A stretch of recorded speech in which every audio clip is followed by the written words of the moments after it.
Okay.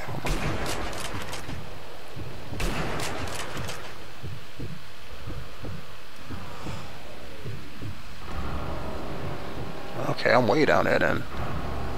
Oh, I'm still gonna get a long headshot on this guy. I want to see how far of a distance that is.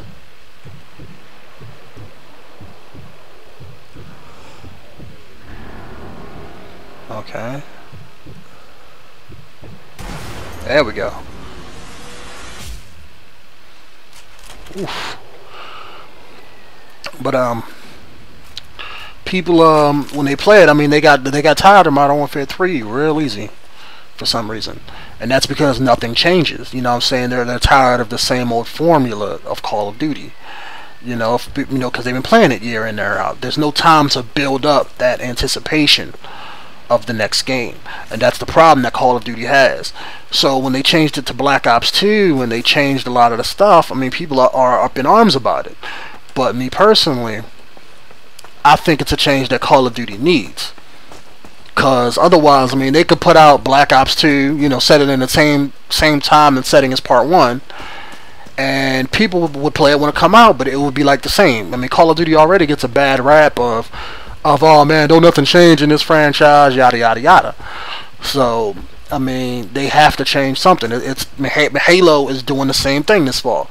They're making Halo into a modern shooter, if for lack of a better term. I mean, granted, you don't have modern weaponry or nothing like that, but they're taking modern shooting game mechanics and throwing it in Halo, whereas that was never heard of before.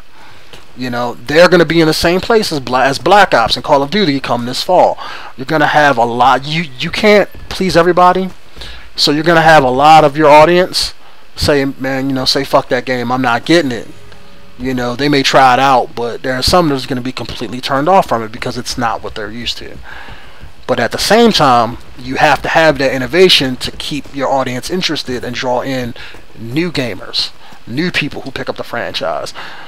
And that's just the sad fact. I mean, Call of Duty for like the longest time has tried to placate everybody, and I can understand why developers do it, but I don't think that they should, because at the end of the day, you can never do it. You know what I'm saying? So it's just it's kind of like a fine line that they have to walk. But I mean, in my terms, I think they should alienate that audience. You know what I'm saying? Their older audience. They should still keep the core of the gameplay the same, but make changes. I mean, you can't keep it the same forever. I mean, it's just the way it is. People either have to learn to adapt or don't play it. That's just my opinion on it. I mean, it's just, I mean, oh, yeah, there you go. Let's see if I can't get up here real quick. Get this dude. Oh shit.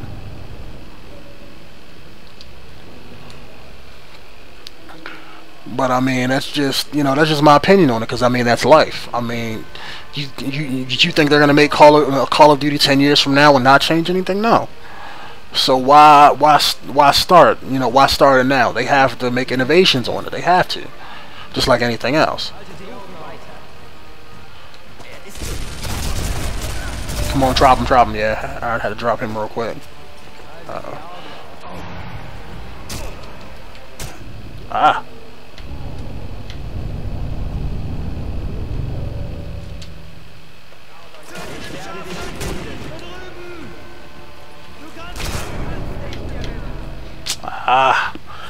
No place to have cover in there. But I mean, if it don't change, then it's just people just get tired of it. I mean, people get tired of Halo. I mean, they tried to change, you know, Halo with Reach, and I know me, I kind of liked Reach and I kind of hated it. I like the I like the different loadouts, armor abilities and stuff. Didn't really like how they managed the armor abilities and stuff, but I like the idea of them.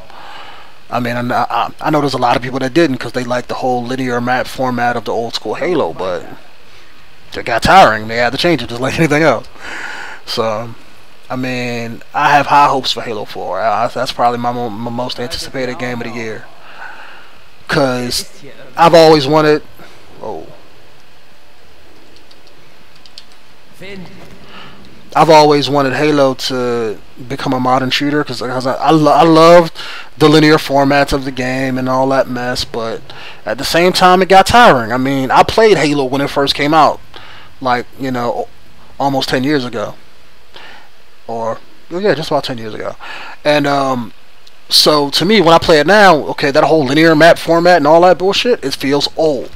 You know, I want a game like, you know, that's a modern game. You know, like Call of Duty, Battlefield, where I'll get to pick my weapon. You know, do weapon attachments. You know, customize my character. You know, all the things that modern shooters have. And Halo just didn't have that. So when I played it, I was like, man, this game feels old as shit when I was playing it.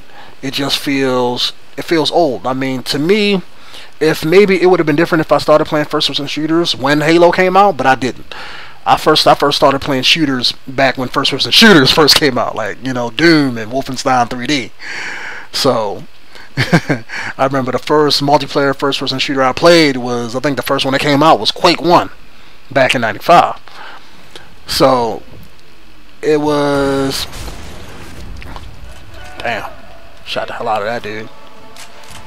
Maybe I should have found some better cover first. Let me get right here. But so when I played Halo, it's like, wow, this feels like a 15-year-old game. So I welcomed the new changes. I mean, I was telling, you know, my friend who plays Halo, I was telling him, like, every time he was on a party, like, yo, you know they gonna change Halo. And like he was like, nah, man, they ain't gonna do it. He's like, they ain't gonna do it. I'm like, yo, watch me. I was like, they're gonna make it just like Call of Duty. You know, they're gonna make it with different weapons. They're gonna make it faster. Because after seeing what they did in Reach, they was trying to do it without pushing it, right? And so, you know, Bungie ain't there, and Bungie fucked up Reach, you know, by managing the game differently and choosing different game mechanics, and that a lot of people didn't agree with. And they kind of split their audience in half with Reach.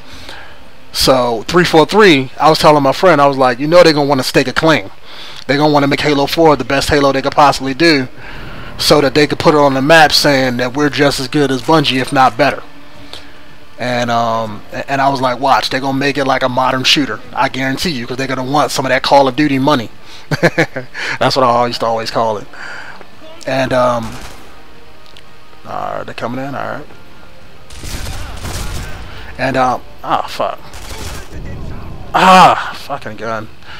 I don't know why I didn't reload, but I was like, you know, they're gonna want some of that Call of Duty money, because they want to try to compete with Call of Duty, because it's Halo. I mean, I'm kind of glad they trying to compete with that, because Bungie, in my eyes, they got lazy as shit. Ever since Halo 1, I can say Halo 1 was great. It was fine. You had the good storytelling in it. You know, the soundtrack was badass. But then came Halo 2 and 3. And for the most part, Halos 2 and 3, besides adding the addition of the Elite storyline, you know, of playing with the Arbiter and all that, which they didn't do enough of, because the Arbiter was a fucking badass, and I hate how people always, you know, talk about Chief as if he's like the most unbeatable super soldier, when he is damn sure isn't. And the Elite, you know, and the Arbiter was more badass than him in every damn way. But they didn't tell enough about his backstory and who he was in Halo.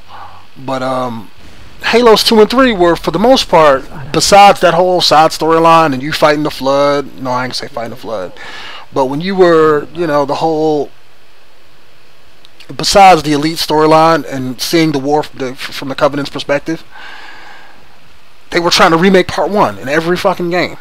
Every game. They were remaking Halo 1, trying to capture that glory. And it got repetitive to me. I mean, there was nothing different about it. It was like, okay, oh, look, something happened. Oh no, we have to light another Halo ring. It was like, come on, it got repetitive as shit. But then Bungie was always, I mean, people give Bungie a lot of credit, and I give them a lot of credit to an extent.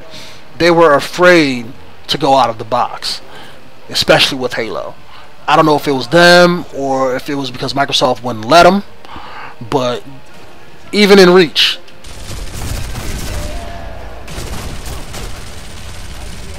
oh, come on. Got that Pulp Fiction one going on.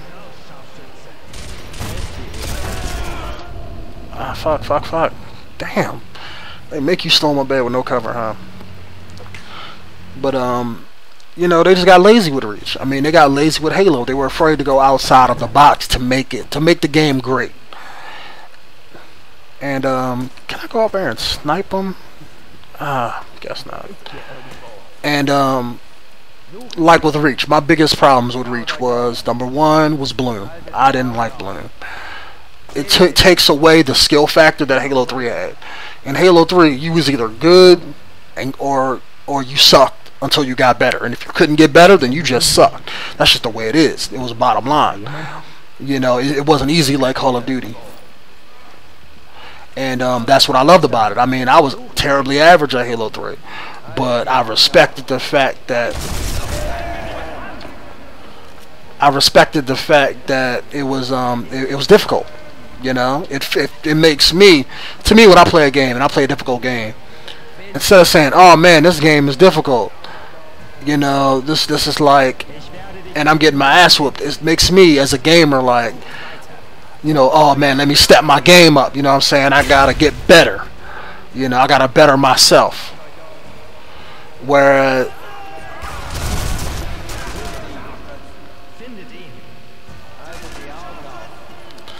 it makes me want to, you know, get better at a game. You know what I'm saying?